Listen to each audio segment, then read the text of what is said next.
بسم اللہ الرحمن الرحیم. آپ کی رائے کے ساتھ میں ہوں رجا کفیل اور میرے ساتھ شریک گفتگو عامر محبوب اور اعجاز عباسی. ناظرین، آج آزاد کشمیر بیلٹ کے جو بلدیاتی نمائندگان ہیں ان کی جو قیادت ہے، آج ان کا میرپور میں اجلاس ہوا. یعنی میرپور ڈویژن سے جو متعلقہ جتنے بلدیاتی نمائندگان تھے،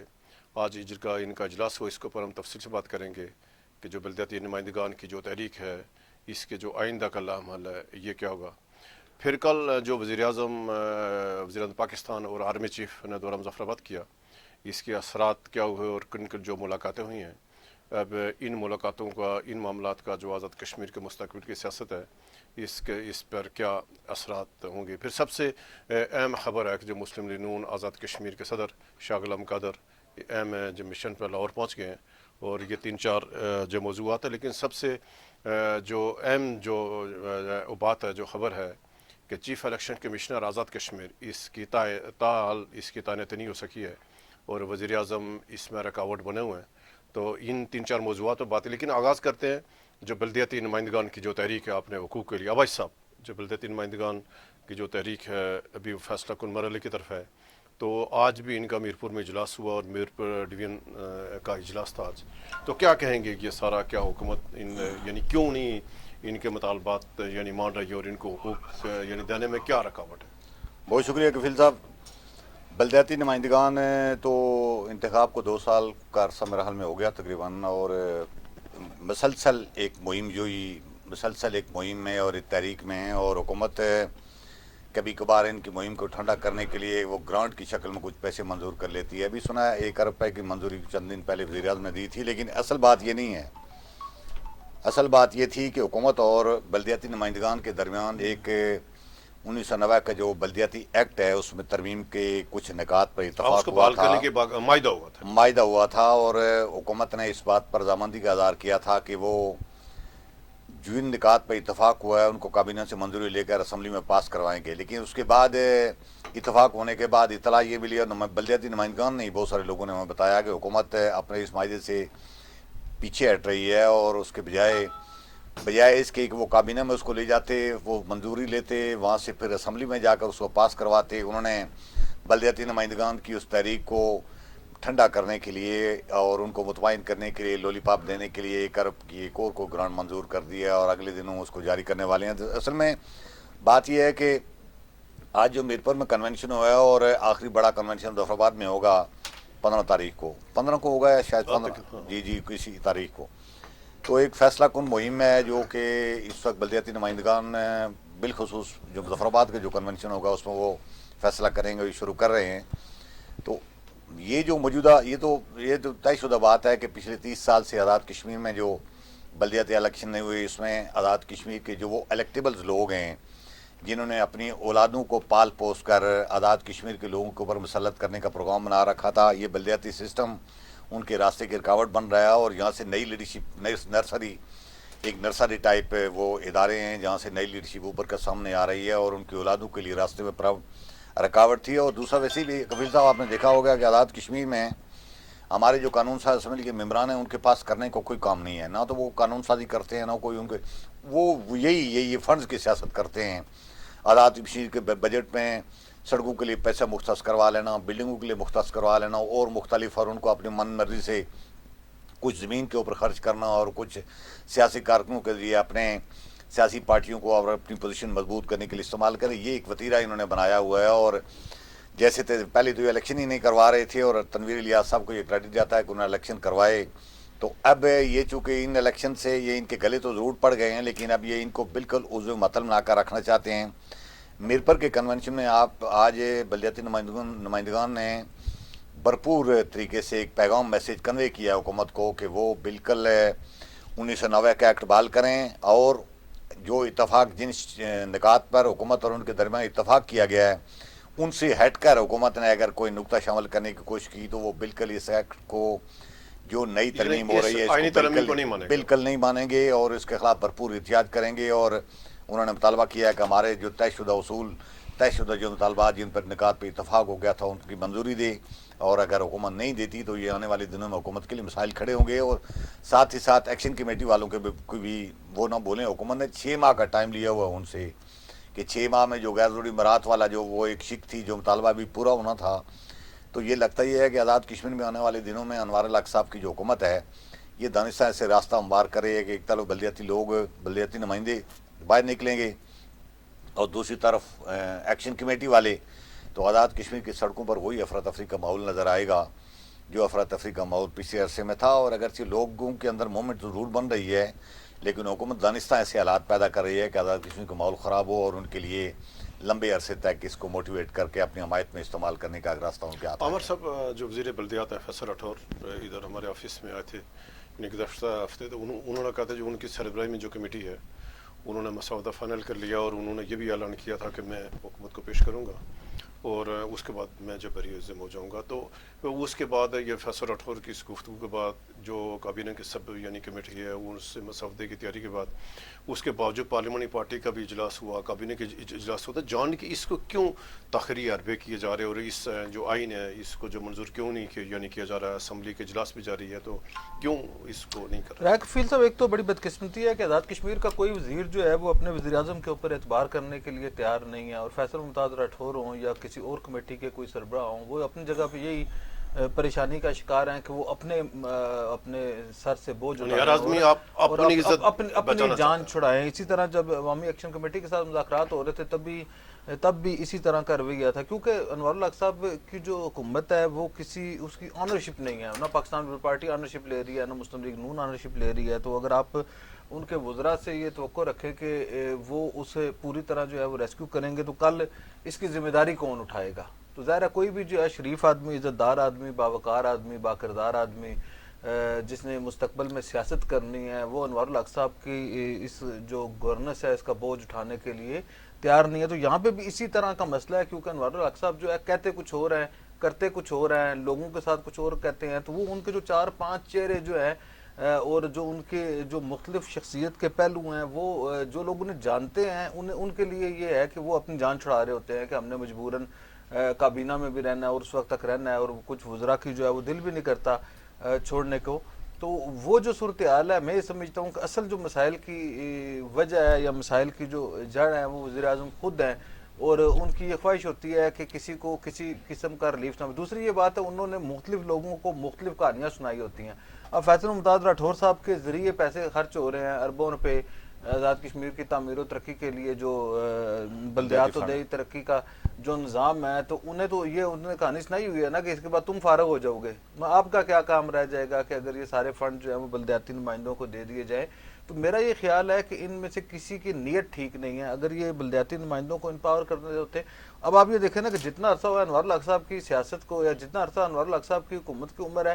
اتنی ان بیچارے بلدیاتی اداروں کے نمائندگان کی جو ہے وہ جدوجہد کی عمر ہے کہ وہ کنٹینیوسلی جو ہے وہ اپنے حقوق کے لیے جنگ لڑ رہے ہیں. پھر یہ بات ہے کہ آپ نے آزاد کشمیر میں یہ بات ثابت کر دی عوامی ایکشن کمیٹی کے معاملات کے بعد,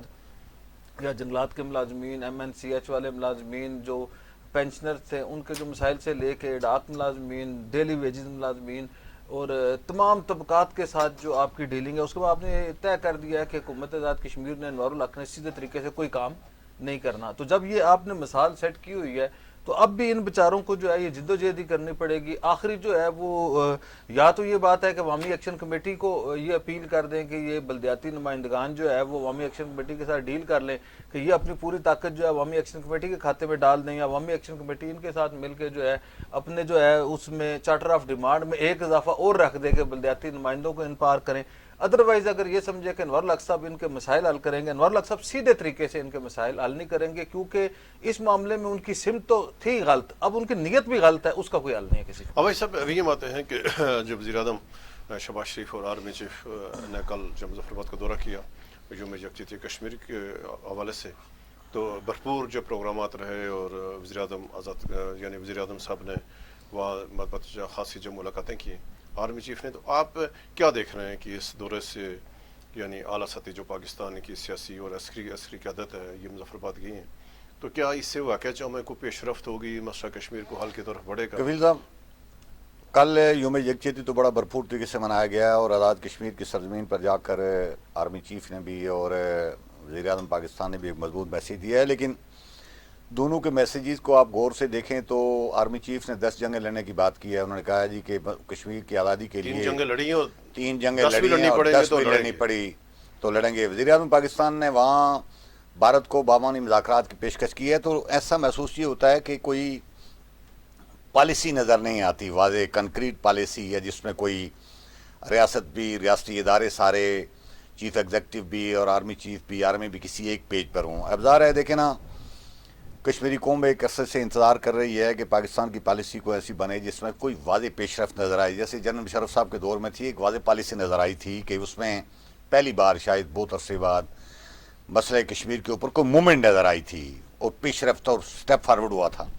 تو یہ مثلا 10 جنگوں کی بات اگر آرمی چیف صاحب نے کی ہے تو اس کا مطلب یہ ہے کہ یعنی پیغام اس سے میسیج یہ کنوے ہوا ہے کہ آنے والی کشمیریوں کی 10 نسلیں ابھی انتظار کریں گی 10 جنگوں کے بعد. ظاہر ہے وہ بھی مسئلہ کشمیر حل ہوتا ہے یا نہیں ہوتا.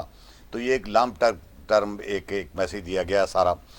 بھارت سے مذاکرات کی بات تو پہلے بھی کرتا رہا, لیکن بامانی مذاکرات نہ پہلے ہوئے ہیں اور نہ آئندہ کبھی ہوں گے. اور بھارت نے جو کام اپنا کرنا تھا وہ کر چکا ہے اور پاکستان کے پاس اس کو پتہ ہے مذاکرات پاکستان انٹرنل مسائل کا شکار ہے اور اس وقت موومنٹ اس طرح کی بن نہیں رہی. تو ظاہر ہے یہ بھی ایک نہ ہونے والی بات ہے. اب ہونا یہ چاہیے تھا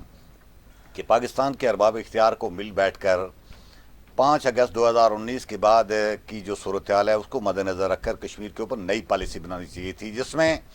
کم از کم وہ سٹیپ فارورڈ ضرور ہوتے جو پاکستان کے بس میں ہے, جو کشمیری اپنے طور پر کر سکتے ہیں. اب پاکستان اس طرف بھی مجھے نہیں لگتا کہ کوئی پیش رفت حکومت پاکستان. میں نے کل بھی ذکر کیا تھا کہ اب یہ بات بالکل طے ہو گئی ہے کہ مسئلہ کشمیر کے اوپر پاکستان کے حکمرانوں کی انٹرنیشنل عالمی برادری کوئی بات سننے کے لیے بالکل تیار نہیں ہے. بھارت نے سوارتھی سطح پر اتنی مہم جوئی کی ہے کہ دنیا کے سامنے اپنا موقف مضبوط ثابت کر دیا ہے اور پاکستان کے موقف کو انہوں نے کمزور کر دیا ہے. اب اس کا ایک بہترین طریقہ یہ ہے کہ یہی باتیں, مسئلہ کشمیر کی باتیں کشمیریوں کی زبان سے پاکستان کرانے, ان کو آگے کر کے کرانے کی کوشش کرے. لیکن آپ صورتحال دیکھ رہے ہیں کہ کوئی اعتماد نہیں کر رہا. نہ آزاد کشمیر حکومت پر اعتماد کیا جا رہا ہے, نہ آزاد کشمیر کے سفارتی کچھ وفود باہر بھجوائے جا رہے ہیں, نہ ہی آزاد کشمیر کے اندر کوئی اس طرح کی موومنٹ بنائی جا رہی ہے. اور عید کانفرنس کا ایک دڑا یہاں بیٹھا ہوا ہے, ان سے بھی کوئی بظاہر ہمیں نظر نہیں آ رہا کوئی کام لیا جا رہا ہو. تو یہ الجھی ہوئی جس طرح کی کوئی پالیسی ہوتی ہے نا, تو وہ اس طرح کی پالیسی مجھے نظر آئی ہے. اور ہمیں نہیں لگتا کہ پاکستان کی سائڈ سے کم از کم آنے والے دور میں بھی کوئی مستقبل قریب میں کوئی پیش رفت ہو جس پر کہ واقعی کشمیری پار سری نگر والے کشمیری, ہم آزاد کشمیر والے تو بالکل مطمئن بیٹھے ہوئے ہیں کہ آزاد کشمیر آزاد ہے اور بس ہمیں آزادی مل گئی ہے. ظاہر ہے ہمارا تو خیر اس طرح کا شاید مسئلہ نہ انہوں نے چھوڑا ہے تو نہ ہم یہ سمجھنے کی کوشش کر رہے ہیں. لیکن سری نگر والے لوگوں کو جو کہ ایک عرصے سے لاکھوں قربانیاں دے چکے ہیں, ہمارے پاس میرے خیال میں کوئی ایسی پالیسی نہیں ہے جس میں ہم میسیج کو کنوے کر سکیں کہ کشمیریوں کو واقعی یہ پیغام ملے کہ پاکستان کی طرف سے کوئی موومنٹ بن رہی ہے اور مستقبل میں وہ امید لے کر اس میں بیٹھے رہیں. یہ صورتحال بڑی تشویشناک ہے اور اس میں یہ روایتی جو طریقہ ہے یہ بالکل نہیں چلے گا. اس کو غیر روایتی انداز سے بدلنا پڑے گا. یہ ساری ریاست کی جو سرکاری پالیسیاں ہیں نا, ان کو بدل کر ان کو پرائیویٹ سطح پر کوئی غور و فکر کرنا پڑے گا, تب جا کر مسئلہ کشمیر آگے پیش رفت ہو سکتی ہے,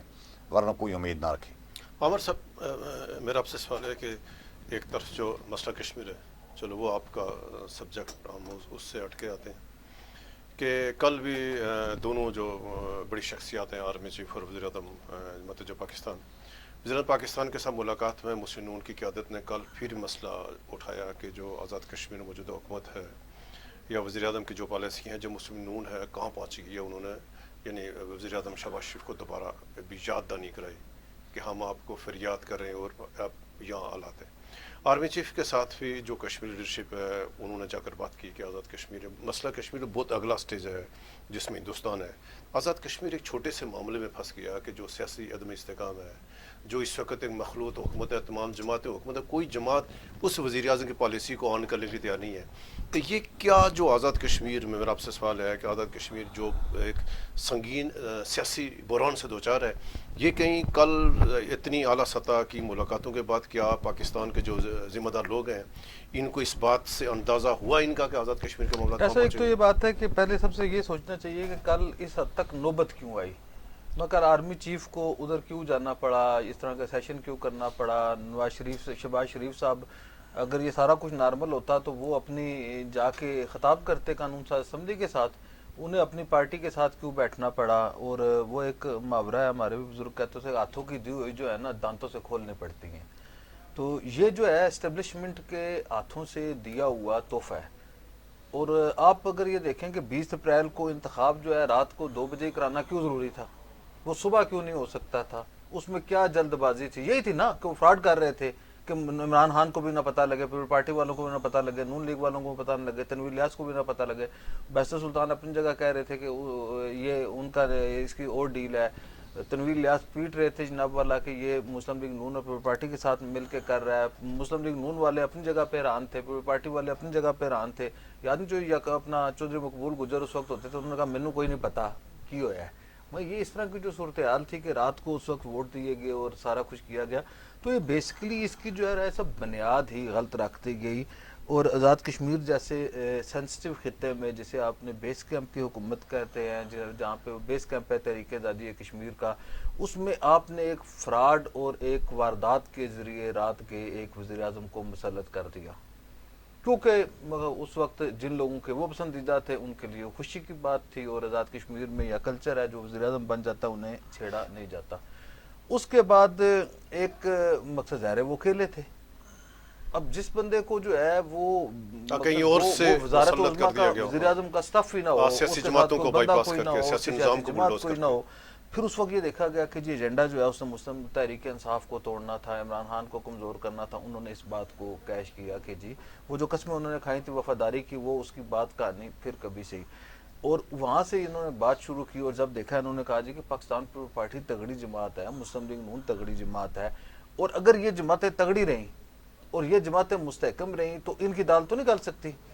پھر ایک ایجنڈے کے تحت انہوں نے اس وقت جو ادھر تعینات اسٹیبلشمنٹ کے نمائندے تھے ان کے ساتھ نہیں عمر سے مختصر آئیں کہ اس کے کیا ہوگا، یعنی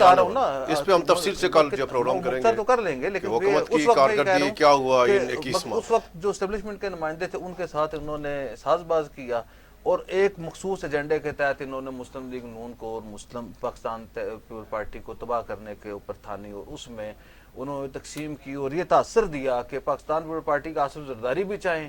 میاں شہباز شریف بھی چاہیں، نواز شریف بھی چاہیں، بلاول بھٹو بھی چاہیں، تو انوار الحق کو شاید نہیں ہٹایا جا سکتا کیونکہ وہ اسٹیبلشمنٹ کا نمائندہ، اور اسٹیبلشمنٹ کی جو ہے وہ ان کے پاکستان میں احسانات ہیں. یہ کرتے کرتے یہ یہاں سے یہ جو کہانی شروع ہوئی اس کا انجام یہ ہوا. یعنی سیاسی جماعت آپ کا کہنا مطلب یہ کہ سیاسی جماعتیں بیچ میں سے نکل گئی، سیاسی جماعتوں کو اور اسٹیبلشمنٹ اور وزیر اعظم نے خود یعنی جان کے آگے پھر جناب والا انہوں نے یہ کہا جی کہ وہ جو ہے نا وہ مسلم لیگ نون کو وہ کمزور کر رہا ہے، پیپل پارٹی کو وہ کمزور کر رہا ہے. انہوں نے آپس میں پراپر جو ہے انہوں نے سیاسی جماعتوں کو تقسیم کیا، اور آج جو ہے یہ دیکھیں گے مسلم لیگ نون جو ہے وہ 2 واضح حصوں میں تقسیم ہے. اور وزیر اعظم جو اپنے سینئر وزیر کے ذریعے خط لکھاتا ہے کرنا وقار نور کے ذریعے، اس میں وہ لکھاتا ہے کہ 5 حصوں میں تقسیم ہے، 3 حصوں میں تقسیم ہے. اور یہ خود خط ان کا جو خط ہم نے بریک کیا تھا اس میں لکھا ہوا ہے، مگر خود اس حد تک یہ لے کے جاتے ہیں. تو یہ جو کل رائے صاحب ہوا ہے، یہ سارا جو ایشو ہے یہ جو ہے گورننس کا ایشو ہے. اور آزاد کشمیر میں آپ یہ دیکھیں نا کہ آپ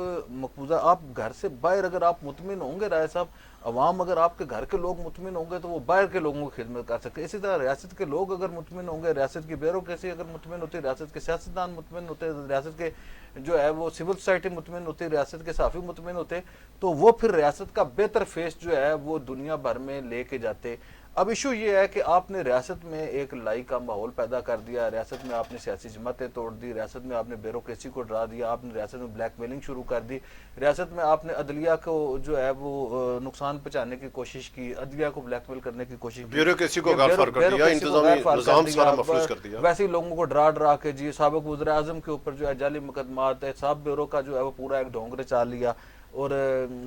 آئینی ترامیم کے بجائے آپ جو ہے وہ آرڈیننس لا کے لوگوں کی تباہی اتارتے رہے. تو اس کی وجہ سے ریاست اس قدر کمزور ہوگی. اور پھر جو مئی کے واقعات ہوئے جس میں نوجوانوں کو جو ہے مظفر آباد میں خون سے نہلا دیا گیا، اور اس کے بعد آپ نے کبھی سنا ہے کہ مقبوضہ کشمیر میں کیا مقصد دنیا کسی حصے میں کہ جی وہاں پہ 3 لوگ قتل ہو جائیں یا شہید ہو جائیں یا مر جائیں یا فوت ہو جائیں یا انتقال کر جائیں یا ان کا کچھ بھی ہو جائے تو اس کا مقدمہ ہی درج نہ کرے؟ اگر ان کے کوئی لائقین نہیں کر رہے تو ریاست ریاست کا ماں کو کا کرنا کردار چاہیے۔ کیا ہے؟ ریاست کا کردار ہوتا ہے نا مقصد آج جو ہے نا اس کے اوپر کوئی جوڈیشل کمیشن بنے. اب کل اگر شہباز شریف صاحب یا آرمی چیف صاحب ادھر جا کے اپنی غلطیوں کا ازالہ کرتے اور وہاں پہ یہ اعلان کرتے کہ ہم اس کے اوپر جوڈیشل کمیشن بناتے ہیں, ہم دیکھتے ہیں کہ جی آخر ذمہ دار کون اس وقت ہے؟ یہ عدم استحکام کا کون ذمہ اس دار کون ہے؟ عدم استحکام کا ذمہ دار تھا؟ اس وقت کس نے فوج کو اور اس کو بلایا ادھر, اور منع کرنے کے باوجود, سیٹر ہونے کے باوجود جو ہے وہ رینجرز کیوں موو ہوئے؟ اور یہ ساری جو ہے اس کے اوپر ایک ہوا, لیکن وہ سوالیہ نشان ہے. اگر آپ یہ بات کریں گے تو اس کا مطلب یہ ہے کہ آپ غدار ہیں. دیکھیں انوار الحق صاحب کے آپ ذرا سے اس سے ہٹیں گے, یا کرنا وقار کے آپ ذرا سے ہٹیں گے نا ان کے مزاج سے, تو وہ آپ کو باغی ڈکلیئر کریں گے, ملک دشمن ڈکلیئر کریں گے. ابھی تک جو ہے انہیں شرم یا نہیں آتی, ابھی تک جو ہے یہ کہتے ہیں کہ جی یہ ایکشن کمیٹیوں والے جو ہیں یہ مقصد ان کو انڈیا فنڈ بھارت کرتا کے ہے, انڈیا ایجنٹ ہیں فنڈ اور کرتا ہے. را فنڈڈ ہیں, اور یہ مگر لوگوں کو خود ادھر دوسری سائڈ پہ کرتے ہیں. تو میرا یہ خیال ہے کہ یہ جو انٹرنل ایشوز ہیں اس کے جو ہے وہ بہت زیادہ اثرات پڑے, اور یہی وجہ ہے کہ کل یوم یکجہتی کشمیر کے اوپر جو ہے وہ آرمی چیف صاحب کو بھی جانا پڑا اور باقی کام کرنے, اضافی کام کرنے پڑے. ایک ہوتا ہے نا پیغام کہ چاہیے تو یہ تھا کہ کشمیری قوم پوری کی پوری شکر گزار ہو کہ جی آپ ہمارے ساتھ یکجہتی کر رہے ہیں. آپ سے لے کے اعجاز باشی صاحب, کل آپ نے اپنے پروگرام کا خاتمہ جو ہے وہ پاکستانی قوم کے اظہار یکجہتی پہ شکریہ پہ کیا, میں نے بات کی, اعجاز باشی صاحب نے بات کی, پورا ہر بندہ جو ہے اس نے وہ کیا. تو ادھر جا کے آرمی چیف کو یہ باتیں سننی پڑ رہی ہیں جی کہ آپ نے کیا چیز مسلط کر لی ہے, یہ پاکستان کو جو ہے پاکستان مخالف بیانیوں کو, اینٹی پاکستان موومنٹ کے پیچھے جناب والا ان کی گورننس کے اقدامات ہیں. تو میرا یہ خیال ہے کہ ایک فیکٹ فائنڈنگ مشن جو ہے کل یوم یکجہتی کشمیر مکمل ہو گیا. اب جو ہے باقی کام ہے تو آرمی چیف صاحب کی یہ ذمہ داری بنتی ہے کہ کل جو ادھر لوگوں نے بات کی ہے اس کے اوپر فیکٹ فائنڈنگ کمیشن بنائیں, اور جو ذمہ دار ہے, مگر راجہ کفیل ذمہ دار ہے, اعجاز باسی ذمہ دار ہے, عامر محبوب ذمہ دار ہے, مرتضیٰ ادرانی ذمہ دار ہے, اپنا جاوید ہاشمی ذمہ دار ہے, کوئی بندہ جو ذمہ دار ہے شہزاد راٹھور سمیت اسے کٹہرے میں لے آئیں. اور اگر ذمہ دار وزیر اعظم کرنل وقار نور اور ان کے چہیتے وزیر نکلتے ہیں تو ان کے ساتھ بھی وہی سلوک کریں جو ان کے ساتھ ہونا چاہیے. تو میرا یہ خیال ہے کہ حقیقت تک پہنچنے کے لیے جو ہے وہ اصل جو ہے وہ کردار ادا کرنا ہوگا اور اپنے اس سے باہر نکلنا ہوگا. اور میں یہ سمجھتا ہوں کہ اگر پاکستان پیپلز پارٹی کے لوگ ملوث ہیں, مسلم لیگ نون کے ملوث ہیں, یا اسٹیبلشمنٹ کے لوگ ملوث ہیں, ان کا وہی سلوک ہونا چاہیے جو ان کے ساتھ ہوا. ابھی سب آزاد کشمیر میں اس وقت جو چیف الیکشن کمشنر ہے ذرا ایک آئینی عہدہ ہے اور وہ اس ٹائم خالی پڑا ہے, اور ابھی تک اس معاملے پہ وزیر اعظم, اپوزیشن لیڈر یا جو لوگ ہیں, سب لوگ ہیں جو ذمہ دار لوگ ہیں, یعنی اتفاق نہیں ہوا. تو یہ پھر ایک آئینی جو عہدہ ہے اس کے اوپر کیوں وزیر اعظم صاحب دوبارہ جو معذرہ چاہتے ہیں اور ابھی تک معاملہ کیوں لٹکا ہوا؟ کفیل صاحب, میں کہتا ہوں یہی اس ریاست کا, پاکستان کا اور آزاد کشمیر کا المیہ ہے کہ یہاں قانون تو بنا دیا جاتا ہے کاغذوں میں, لیکن اس پر عمل کوئی نہیں ضروری نہیں سمجھتا. اگر یہ آئینی قانونی ضرورت ہوتی, یہ بڑے لوگ جنہوں نے قانون اپنے ہاتھ سے بنایا سمجھتے تو 14 جنوری کو جب الیکشن کمیشن آزاد کشمیر فارغ ہو گیا تھا تو اس سے پہلے 1-2 دن یا 1 آدھ دن بعد میں ایک سمری جو 13ویں ترمیم میں بالکل ایک واضح ڈیفائن کی گئی ہے کہ اس کا طریقہ کار کیا ہوگا, اپوزیشن لیڈر اور وزیر اعظم دونوں مل کر ایک سمری, ایک پینل تیار کر کے صدر آزاد کشمیر جو وائس چیئرمین ان کو بھجواتے, وہاں سے پھر وایا کشمیر افیئر کونسل کے پاس جاتا اور منظوری اب تک ہو چکا ہوتا. لیکن اس میں بھی انوار الحق صاحب نے اطلاعات جو اور جو واقعات پیش آئے ہیں اس میں بھی ہمیں لگا ہے کہ بدنیتی تھی ظاہر ہے. اس سے پہلے چونکہ ایک آؤٹ گوئنگ جو چیف الیکشن کمشنر تھے لطیف سلریا صاحب, ان سے انہوں نے وہ 4 انتخابی حلقوں کی بات بھی ایک خط لکھوا دیا تھا. پتہ نہیں یہ کیا تماشا, حالانکہ الیکشن مینڈیٹ ہی نہیں بنتا, یہ تو سیاسی ضرورتوں کے تحت, لیکن بہرحال ان کے ذہن میں شاید خاکہ یہی ہوا ہوگا. اسی لیے اب چونکہ حالات بدل چکے ہیں, نون لیگ اور ان کے درمیان دوریاں پیدا ہو رہی ہیں. نون لیگ کی قیادت, خاص کر نون لیگ کے وزراء تو ان کے ساتھ ملے ہوئے ہیں, لیکن نون لیگ کی قیادت, اور ڈیفینیٹلی اس چیز میں نون لیگ کی قیادت سپورٹ نہیں کرے گی تو ان کی مرضی کے چیف الیکشن کمیشن کی تعیناتی کا آزاد کشمیر میں امکان نہیں ہے. اس لیے انوار الحق نے اس کو بہتر یہی سمجھا ہے کہ یہ پینل ہی نہ بھجوائیں. اب حیران کن بات یہ ہے کہ جب آئین میں یہ بات لکھی ہوئی ہے کہ اپوزیشن لیڈر اور وزیر اعظم دونوں مل کر ایک پینل تیار کر کے صدر آزاد کشمیر کو دیں گے اور وہاں سے اوپر جائے گا, تو خواجہ فاروق صاحب آپ کے پروگرام میں, اپوزیشن لیڈر جو ہیں آپ کے پروگرام میں کہہ چکے ہیں جی کہ میں نے تو مشاورت کرنے کی کوشش کی ہے اور میں نے کچھ پینل بھی تیار کر لیا تھا. اب ظاہر ہے میں اکیلا پینل بھیج نہیں سکتا, وہ انڈور تو وزیر اعظم سے, یا وزیر اعظم صاحب اپنا, آئی میں یہ بات بھی لکھی ہوئی ہے کہ جب دونوں کا اتفاق نہیں ہوگا تو اپنا پینل صدر کو بھجوائیں گے اور وہ پینل اسی شکل میں چیئرمین کشمیر کونسل کے پاس جائے گا. اگر اپوزیشن لیڈر نے اپنے کو پینل تیار کر لیا اور وزیر اعظم ہردر میں وہ اپنی مرضی کا چیف الیکشن کمیشنر تعینات نہ ہونے کی